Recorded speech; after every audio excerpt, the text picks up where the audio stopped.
여러분 안녕하십니까? 이어서 경남 소식입니다. 어젯밤 사우디아라비아에서 열린 제45차 세계유산위원회에서 경남 가야고분군의 유네스코 세계유산 등재가 확정됐습니다. 우리나라 16번째, 경남에선 해인사 장경판전과 통도사, 남계서원에 이은 4번째 세계유산입니다. 경상남도는 등재 신청서를 낸 지 10여 년 만에 세계유산으로 지정되는 쾌거를 이뤘다며 가야문화가 세계적으로 재조명될 기회를 얻었다고 설명했습니다. 우리 대학생들 단돈 1,000원에 든든하게 아침밥 챙겨 먹으라고 대학마다 1,000원의 아침밥을 운영하고 있는데요. 하지만 고물가와 늘어나는 인건비 부담에도 정부 지원금은 제자리여서 사업 운영이 쉽지 않습니다. 김민지 기자가 보도합니다. 경남 창원의 한 대학교 학생식당. 이른 아침부터 긴 줄이 늘어섰습니다. 단돈 1,000원에 든든하게 배를 채울 수 있는 아침밥을 먹기 위해서입니다. 너무 만족하는 것 같습니다. 숙소 생활하다 보니까 아침밥 챙겨 먹기도 힘들고. 학식도 5,000원이 넘어가는데 1,000원이라서 2017년 대학가에서 시작된 이른바 1,000원의 아침밥 사업. 학생이 1,000원을 내면 정부가 1,000원을 지원하고 나머지는 학교가 부담하는 구조입니다. 자치단체별로 추가 지원금이 있는 경우도 있습니다. 현재 전국 145개 대학 234만 명이 지원 대상입니다. 문제는 식재료 가격 상승과 뛰는 인건비에 4,000원 선에서 한 끼를 지원하기가 갈수록 쉽지 않다는 점입니다.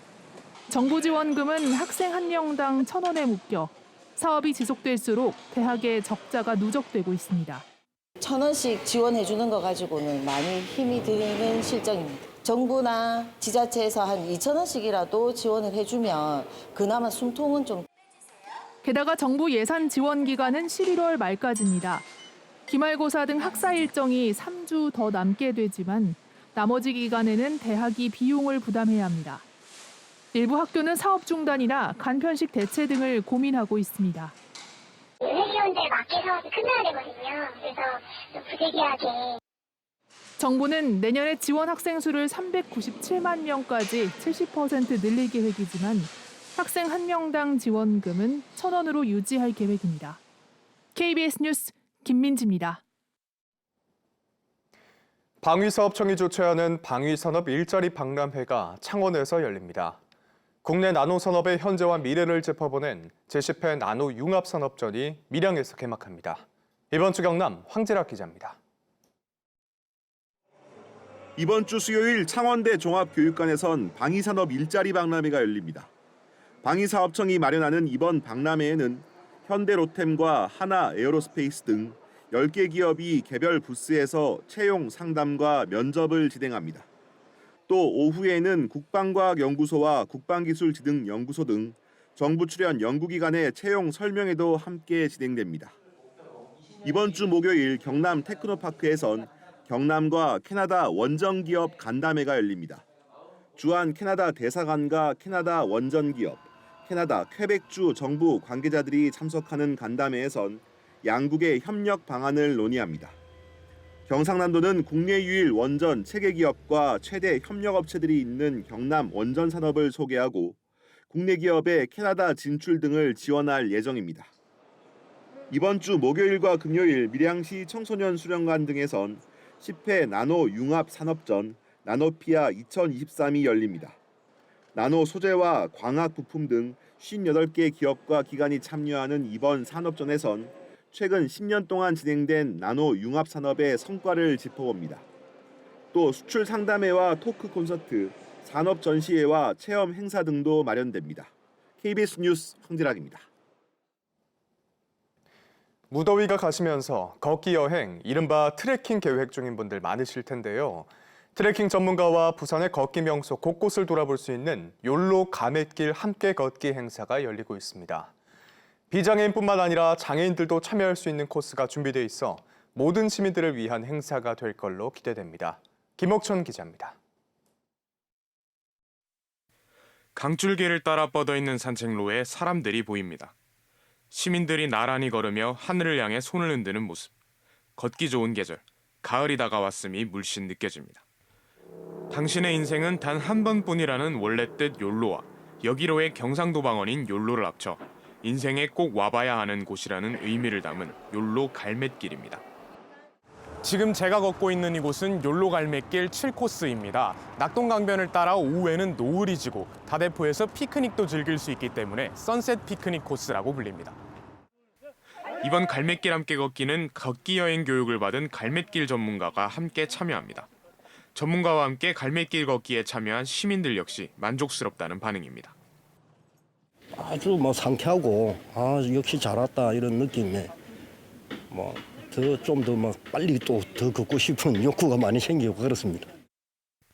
기존 280여 킬로미터의 갈매길을 100킬로미터로 추려 만들어진 욜로 갈매길은 총 10곳으로 기장의 해수욕장을 따라 걷는 1코스부터 금정산성을 걷는 10코스까지 이루어져 있습니다. 특히 올해는 프로그램의 이름인 같이 걷기의 취지에 맞게 발달장애인과 청각장애인도 참여할 수 있는 테마를 만들었습니다. 발달장애인이나 수어 통역사가 함께 진행하는 농아인원 원정대와 같이 진행을 합니다. 부산의 갈매길은 부산 모든 시민의 길이고 그 시민 속에는 장애, 비장애가 경계가 없다고 생각합니다. 그래서 길에서만큼은 모두가 평등하다. 전문가와 함께 걷는 욜로 갈매길 걷기 행사는 부산시 갈매길 누리집을 통해 선착순으로 지원을 받고 있습니다. KBS 뉴스 김옥천입니다. 월요일인 오늘은 30도 안팎의 늦더위와 함께 곳곳으로 비 소식이 있겠습니다. 기압골의 영향으로 아침까지 남해안과 동부 내륙을 중심으로는 비가 내리는 곳이 있겠는데요. 예상되는 강수량은 경남 남해안과 동부 내륙에 10에서 60mm 정도입니다. 지금은 대부분 지역에서 소강 상태를 보이면서 아침 사이 대부분 그치겠습니다. 한편 낮 동안 기온이 크게 오르면서 대기가 무척 불안정해지겠습니다. 내륙을 중심으로 소나기 지나는 곳이 있겠는데요. 예상되는 강수량은 오후 한때 5에서 40mm 정도입니다. 자세한 지역별 기온 살펴보겠습니다. 현재 기온 창원이 22도, 거제가 21도를 보이고 있습니다. 한낮에는 창원이 30도, 창녕이 31도로 대부분 지역에서 30도 안팎의 늦더위가 이어지겠습니다. 서부 지역도 진주가 22도, 사천이 21도로 출발하는 아침이고요. 한낮에는 진주가 30도, 합천이 31도 예상됩니다. 바다의 물결은 동해남부 먼바다를 중심으로 최고 2m로 비교적 잔잔하게 일겠습니다. 내일까지 30도 안팎의 늦더위가 이어지겠고 수요일부터 목요일 사이에 우리 지역에 한 차례 비 소식이 있겠습니다. 날씨였습니다. 경상남도 교육청이 이번 추석 연휴에도 학교와 소속기관 680여 곳의 주차장을 개방합니다. 개방 기간은 오는 28일부터 다음 달 3일까지 추석 연휴 엿새 동안이며 자세한 주차장의 위치는 경상남도 교육청 누리집에서 안내하고 있습니다. 도교육청은 긴급한 경우를 대비해 주차 차량에 연락처를 남겨달라고 당부했습니다. 경상남도가 오는 20일부터 인플루엔자 국가 예방접종을 시행합니다. 무료 접종 대상자는 6개월 영아부터 13세 이하 어린이와 임신부, 65세 이상 고령층이며 보건소 등에서 주사를 맞을 수 있습니다. 인플루엔자 접종은 오는 20일 어린이를 시작으로 다음 달 5일과 11일엔 임신부와 75세 이상 고령층 등으로 대상을 넓혀갈 예정입니다. 김해 지역 전통시장 5곳은 내일부터 오는 24일까지 추석맞이 소비 촉진 행사를 개최합니다. 김해 장유시장과 동상시장에선 5만 원 이상 구매 고객에게 온누리 상품권 5천 원권을 주며 920만 원 한도 내에서 최대 2만 원까지 온누리 상품권을 환급받을 수 있습니다. 또한 외동시장은 5만 원 이상, 삼방시장과 진영시장은 3만 원 이상 구매 고객에게 사은품을 증정합니다. 한국부동산원이 발표한 8월 기준 경남의 주택가격은 보합세를 보이며 하락폭이 꾸준히 둔화 중입니다. 8월 기준 경남의 주택 종합매매가격 지수는 마이너스 0.03%로 지난 2월 0.74%를 기록한 이후 하락폭이 계속 축소됐습니다. 경남의 8월 아파트 매매가격 지수는 마이너스 0.01%, 아파트 전세가격 지수는 마이너스 0.02%로 보합세를 보였습니다. 전북경찰청 반부패 경제범죄수사대는 건축법 위반 혐의로 진주에 있는 LH본사와 설계업체, 시공사 등을 지난 11일 압수수색했다고 밝혔습니다. 전북경찰청은 익산 평화지구 아파트 지하 주차장에 설치된 기둥 1,700여 개를 조사해 세 군데에서 철근이 누락된 사실을 확인하고 진주 LH본사와 설계업체, 시공사 등에서 압수한 물품을 분석해 관련자를 소환 조사하기로 했습니다. 해당 아파트는 1,380여 가구 규모로 오는 2025년 준공될 예정입니다. 경남에서 진행 중인 도시재생 사업이 56곳 중 4곳만 완료돼 속도가 더딘 것으로 확인됐습니다. 경남도의회 이용식 의원이 낸 자료를 보면 2014년부터 지난해까지 경남 18개 시군 56곳이 도시재생 사업 대상지로 선정됐지만 완성된 곳은 창원과 김해, 거제와 하동 4곳에 불과했습니다. 재생 사업이 지체된 곳은 창원시가 7곳, 진주시 6곳, 김해시 4곳, 통영 밀양시와 함양군 3곳씩입니다.